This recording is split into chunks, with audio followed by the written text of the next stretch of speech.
Hi friends, ಇವತ್ತಿನ ಬೆಳಗ್ಗೆ ತಿಂಡಿ ಏನು ಮಾಡಬೇಕು ಅಂತ ಎಲ್ಲರೂ ಯೋಚನೆ ಮಾಡ್ತಾ ಇರ್ತೀರ. ಮಕ್ಕಳಿಗೆ ಏನಪ್ಪ ಮಾಡೋದು, ಮನೆಯವ್ರಿಗೆ ಏನಪ್ಪ ಮಾಡೋದು ಅಂತ. ಅದೇ ನಾನಿವತ್ತು ಮಾಡ್ತಾಯಿದ್ದೀನಿ.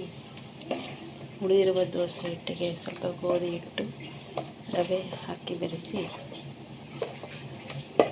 ಬೆರೆಸಿದ್ದೀನಿ.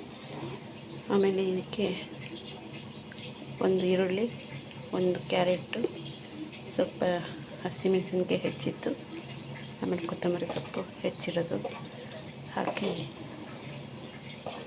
ಇದಕ್ಕೆ ಮಿಶ್ರಣ ಮಾಡಿ ದೋಸೆ ಹಾಕಿದರೆ ಮಕ್ಕಳಿಗೂ ಇಷ್ಟವಾಗುತ್ತದೆ,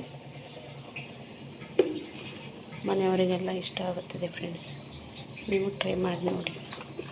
ತುಂಬ ಈಸಿಯಾಗಿರುವಂಥ ರೆಸಿಪಿ. ಟ್ರೈ ಮಾಡಿ ಹೇಳಿ friends. Thank you very much. ಈಗ ನೋಡಿ ಫ್ರೆಂಡ್ಸ್, ಹಾಕ್ತಾಯಿದ್ದೀನಿ ದೋಸೆ. ತವ ಕಾದಿದೆ. ಸ್ವಲ್ಪ ಮಂದಕ್ಕೆ ಹಾಕಬೇಕು ಈ ದೋಸೆನ, ಯಾಕೆಂದರೆ ಈರುಳ್ಳಿ, ಕ್ಯಾರೆಟ್, ಕೊತ್ತಂಬರಿ ಸೊಪ್ಪು ಹಾಕಿದ್ದೇವೆ. ಅದಕ್ಕೆ ಸ್ವಲ್ಪ ಮೆತ್ತಗೆ ಮಂದಕ್ಕೆ ಹಾಕಿ, ತೆಳುವಾಗೂ ಹಾಕಬಹುದು. ಅದು ಸ್ವಲ್ಪ ಮಂದ ಇದ್ದರೆ ತುಂಬ ಚೆನ್ನಾಗಿರುತ್ತದೆ.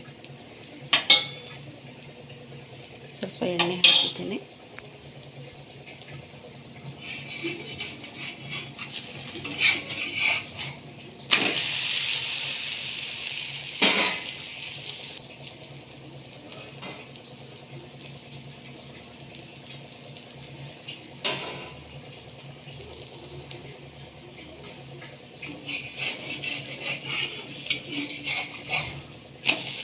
ನೋಡಿ ಎಷ್ಟು ಚೆನ್ನಾಗಿ ಹದವಾಗಿ ಬೇಯಿದೆ.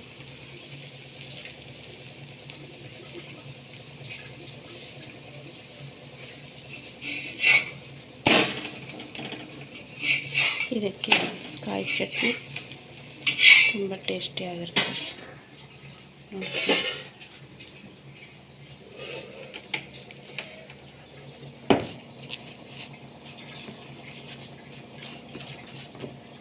ಕಾಯಿ ಚಟ್ನಿ ಮಾಡಿದ್ದೀನಿ, ತುಂಬ ಚೆನ್ನಾಗಿರುತ್ತದೆ. ನೀವು ಮಾಡಿ ಹೇಳಿ ಫ್ರೆಂಡ್ಸ್. Thank you.